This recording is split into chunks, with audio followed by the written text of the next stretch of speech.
Hello, everyone, and welcome to Everyday English Practice. Speak like a native. We're so happy you're here. Whether you're learning English for work, travel, or everyday life, this podcast is for you. Grab your notebook, relax, and let's practice English together. Remember, you don't need perfect English. You just need to keep speaking. All right, Emily. Let's start with something super simple but super important. Greetings. Yes! Greetings are the first thing we say to people, and they set the tone for the whole conversation. So many of my students tell me, Tom, I know how to say hello, but I don't know what to say after that. That's exactly why we're starting here. Let's practice natural ways to say hello and keep the conversation going. Let's start with the basics. In English, we have formal and informal greetings. Emily, can you give us some examples? Of course! For informal situations, with friends, family, or people you know well, you can say, "Hey, hi there, hello, what's up, how's it going?" And for formal situations, like at work, meeting someone important, or talking to someone older? You might say, "Good morning, good afternoon, good evening, hello, nice to meet you. How do you do? It's a pleasure to meet you." Let's practice some of these. Listeners, repeat after Emily. Repeat after me. "Hey, how's it going? Good morning, nice to meet you. What's up? Good afternoon, how are you today?" Now, Emily, let's talk about one of the most common questions in English. How are you? This is so important. In English, when someone asks, "How are you?" they don't always want a long answer. Right. Many learners make the mistake of giving a very detailed answer. Exactly. In most casual situations, you can just say, "I'm good, thanks." "Pretty good?" "Not bad." "I'm fine, thanks." Let's hear a natural conversation. Emily, let's do a role play. "Hey, Tom. Pretty good, thanks. How about you?" I'm doing well. Just got back from vacation. "Oh, that sounds nice. Where did you go?" I went to the beach. It was amazing. "That sounds wonderful. So, what have you been up to?" Not much, just working and relaxing. You? "Same here. Busy with work, but it's all good." Emily, I noticed you said, "What have you been up to?" What does that mean? Great question. "What have you been up to?" is a very natural way to ask, "What have you been doing recently?" So it's like asking about someone's recent activities? Exactly. And it's a great way to start a conversation with someone you haven't seen for a while. Let's break down some more natural expressions for starting conversations with strangers. Yes! Here are some great conversation starters. "Excuse me, do you know what time it is? This coffee shop is amazing, isn't it? I love your bag. Where did you get it? The weather is beautiful today, isn't it? Are you from around here?" Now, let's talk about something that confuses many learners. The difference between "how are you" and "how are you doing?" They're very similar. "How are you doing?" is a little more casual and friendly. You can use them interchangeably in most situations. And what about "how's everything?" or "how's life?" Those are also casual and friendly. You can answer with, "Everything's great. Life's good. Can't complain. Same old, same old." Today's word is casual. Casual means relaxed and informal. For example, "I'm wearing casual clothes today" means you're not wearing formal clothes. Or, "we had a casual conversation" means the conversation was relaxed and friendly. Today's word is humorous. Humorous means funny or amusing. For example, "he told a humorous story at the party," or "she has a humorous personality." Now, let's talk about introducing yourself. When you meet someone new, you can say, "Hi, I'm Emily. Nice to meet you." "Hello, my name is Tom." "Hey, I don't think we've met. I'm Emily." And after you introduce yourself, you can ask, "What's your name?" "And you are?" "I'm sorry, I didn't catch your name." "Hi there. I don't think we've met. I'm Emily." "Hi, Emily. I'm Tom. Nice to meet you." "Nice to meet you too, Tom. Are you a friend of Sarah's?" "Yes, I work with Sarah. And you?" "I'm her cousin, actually. She's told me so much about you." "All good things, I hope." "Of course. So, Tom, what do you do for work?" "I'm a graphic designer. I love it. How about you?" "I'm a teacher. I teach English to adults." "That's amazing. You must be a great teacher." "That's so kind of you to say. So, how do you know Sarah?" We've been working together for about 3 years now. That's wonderful. It's so nice to meet Sarah's coworkers. Absolutely. It's great meeting new people. Now, let's talk about what to do if you don't understand someone. If you don't understand, just say, I'm sorry. Could you repeat that? Could you say that again, please? I didn't quite catch that. Sorry. What was that? And it's always okay to ask someone to speak more slowly. You can say, could you speak a little slower, please? Would you mind speaking more slowly? Now, let's practice saying goodbye naturally. Here are some natural ways to say goodbye. See you later. Take care. Have a great day. Talk to you soon. Goodbye. And if you're leaving a social event, you can say, it was great meeting you.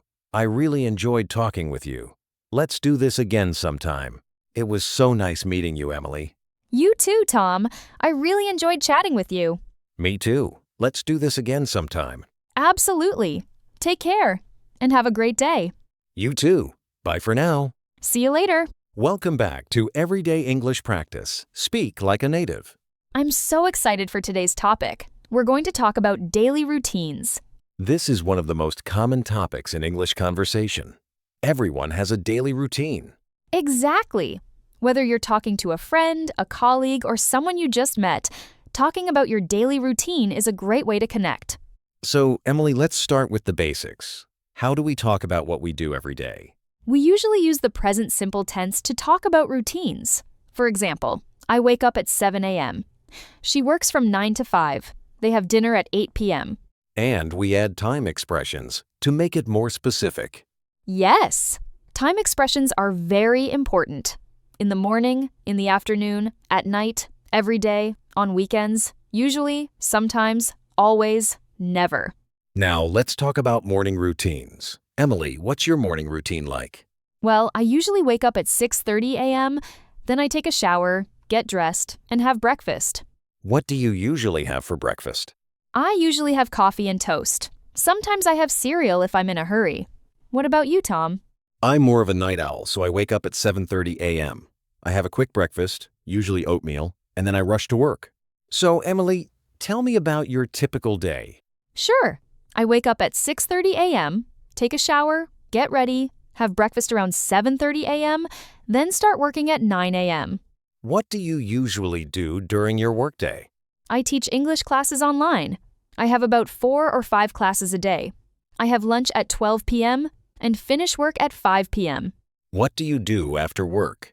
I usually exercise or go for a walk, then have dinner at 7 p.m. After dinner, I relax. I watch TV or read a book and go to bed around 10 p.m. Emily, what about weekends? How do your weekends compare to your weekdays? On weekends, I sleep in, wake up at 9 a.m., have a big breakfast, and usually go shopping or meet friends for lunch. I sometimes go to the movies or visit my family, and I always do some housework on Sundays. Let's talk about some useful phrases for describing frequency.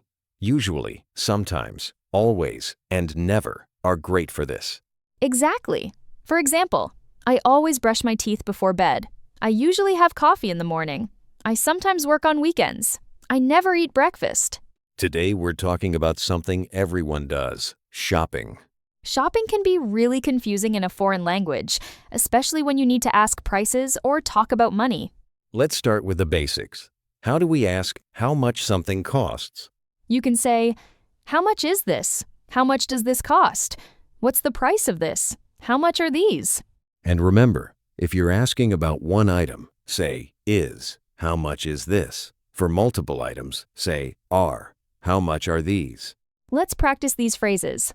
How much is this? How much does this cost? What's the price of this? How much are these shoes? Excuse me, how much is this shirt? Let me check. This shirt is $25.99. That's a bit expensive for me. Is it on sale? Actually, yes. All shirts are 20% off today. That makes it about $20.80. Great, I'll take it. Do you have this in a larger size? Let me check. What size do you need? Large, please. Let me look in the back. Do you want to try it on first? The fitting room is over there. Sure, I'll try it on. If it fits, I'll take it. Perfect. Let me know if you need any help. Now, let's talk about shopping at the supermarket. Here are some useful phrases. Where can I find item? Do you sell item? I'm looking for item. How much does this cost? Can I pay with a credit card? Do you accept cash? Where is the checkout? Excuse me, where can I find milk? It's in aisle 3, near the dairy section. Thank you. And do you sell bread? Yes, bread is in aisle 1, near the bakery. Now, let's talk about food and restaurants. Here are some common phrases for ordering. I'd like dish, please. Can I have dish? I'll have dish, please. Could I get dish? If you need a few minutes to decide, you can say, "Can I have a few more minutes? I'm not ready yet." If you have questions about the menu, ask, what's in this? Is this spicy? Do you have vegetarian options? What do you recommend? What's the special today? Good evening. A table for 2, please. Good evening. Right this way. Here's your menu. Your waiter will be with you shortly. Thank you. This is a lovely restaurant. I agree. The ambiance is wonderful. Emily, I'm hungry. Let's order something. Me too. But I'm not sure what to get. What are you in the mood for? Maybe something Italian. I love pasta. Good idea. Let's look at the menu. What looks good to you? The spaghetti looks delicious. What about you? I'm thinking about getting the pizza. It looks amazing. Today, we're going to talk about one of my favorite topics, travel. Travel is exciting, but it can also be stressful when you don't speak the local language. Let's start with the basics. How do you ask for directions?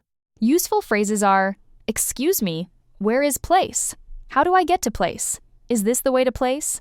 Can you show me on the map? Is it far from here? Excuse me, can you take me to the airport? Sure. Which terminal? Terminal 2, please. Okay. It'll take about 30 minutes depending on traffic. That's fine. How much will it cost? About $25. That's reasonable. Could you put my luggage in the trunk? Of course. Is that all? Yes, that's everything. Great. Let's go. Please fasten your seatbelt. Good morning. I'd like to check in my luggage. Good morning. May I see your passport and ticket? Yes, here you are. Thank you. Do you have any checked baggage? Yes, I have 2 suitcases. Okay. Please put them on the scale. They weigh 20 kilograms. Is that okay? Do I need to pay extra? No, it's within the limit. Would you like a window or an aisle seat? A window seat, please. Here's your boarding pass.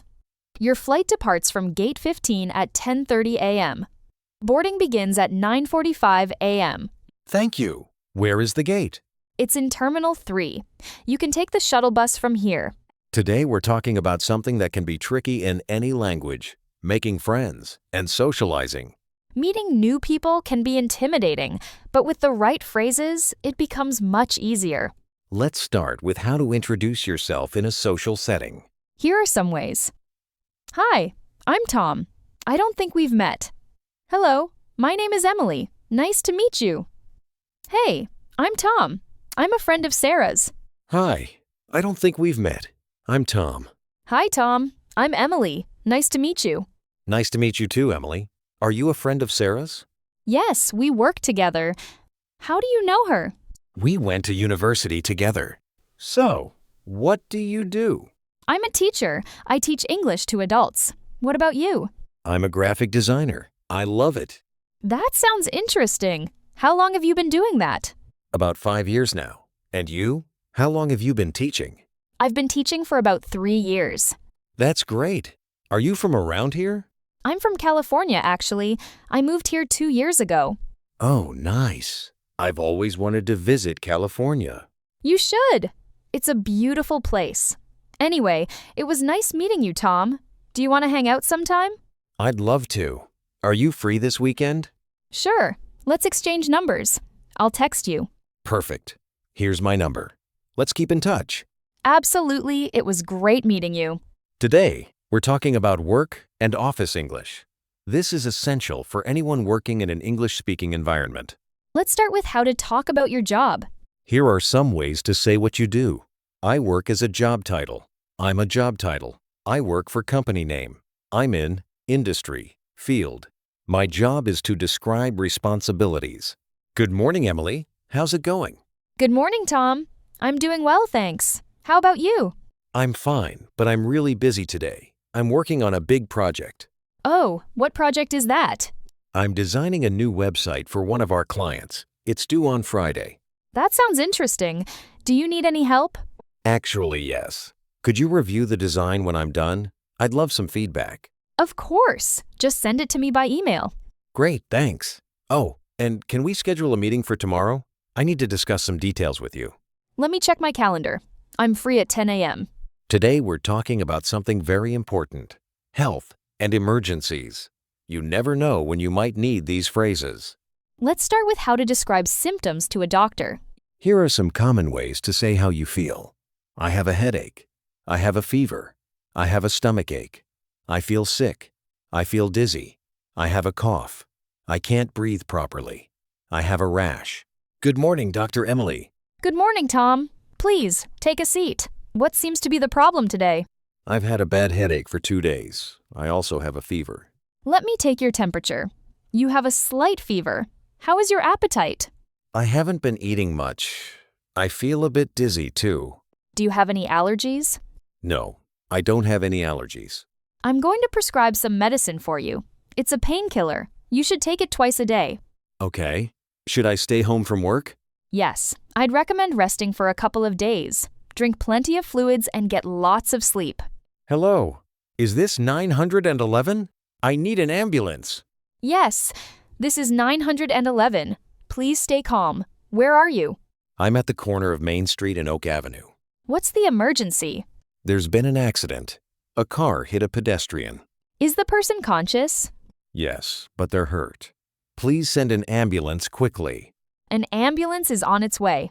Please stay with the person. Can you check if they're bleeding? Yes, they're bleeding from their arm. Apply pressure to the wound with a clean cloth. Help is on the way. Today, we're going to learn some fun and common English idioms. Idioms are phrases that don't mean exactly what the words say. They can be tricky, but they're used all the time by native speakers. Let's start with our first idiom. Emily, what's today's first idiom? Piece of cake means something is very easy. For example, the test was a piece of cake. Under the weather means you feel sick or not well. For example, I'm feeling a bit under the weather today. Hang out means to spend time casually. For example, I like to hang out with my friends on weekends. Break the ice means to make people feel more comfortable in a new or social situation. Hit the books means to study hard. For example, I have an exam tomorrow, so I need to hit the books tonight. On the same page means to be in agreement or understanding with someone. Call it a day means to stop working for the day or to finish an activity. Better late than never means it's better to do something late than not at all. Get the hang of it means to learn how to do something or to become skilled at it. Once in a blue moon means very rarely or almost never. This is our final segment, and we're going to talk about how to speak more like a native speaker. Native English speakers often use contractions, reductions, and linking sounds in their everyday speech. Wanna is a reduction of want to. For example, I want to go to the store. Gonna is a reduction of going to. For example, I'm gonna call you later. Kinda is a reduction of kind of. For example, it's kinda cold outside. 30. Lemme is a reduction of let me. For example, let me help you. Gotta is a reduction of got to. For example, I gotta go now. Hey, Emily, how's it going? Pretty good, thanks. You? I'm doing well. Want to grab some coffee later? Sure, what time are you thinking? I'm thinking around 3. Does that work for you? Yeah, that works. Where do you want to meet? How about that new cafe on Main Street? Sounds good. I've heard it's really good. Great. I'll meet you there at 3. Gotta go now. See you later. See ya. Take care. Congratulations, everyone. You've completed all 10 segments. We've covered so much, from greetings to idioms to natural speech.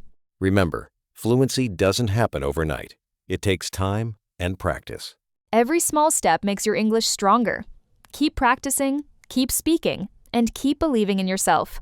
Thank you for joining us on this journey through everyday English practice. We hope you've learned a lot and feel more confident speaking English. We'll see you in the next episode of Everyday English Practice. Speak like a native. Until next time, take care and keep practicing your English.